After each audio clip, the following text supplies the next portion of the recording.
ইসরায়েলের গোয়েন্দা সংস্থা মোসাদের হয়ে কাজ করার অভিযোগে ইসমাইল ফিকরি নামে এক ব্যক্তির মৃত্যুদণ্ড কার্যকর করেছে ইরান। ইরানি বিচার বিভাগের ঘনিষ্ঠ সংবাদ সংস্থা মিজান অনলাইন এই তথ্য জানিয়েছে।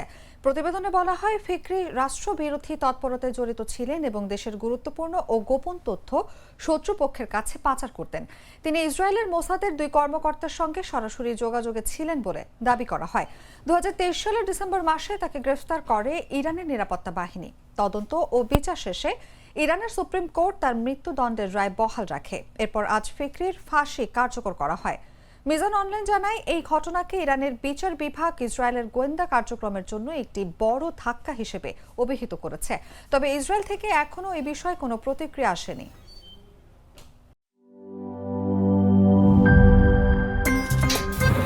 আমার একটা স্মার্ট সিদ্ধান্তে 25% গ্যাসের খরচ কমেছে। ভাবছেন কিভাবে?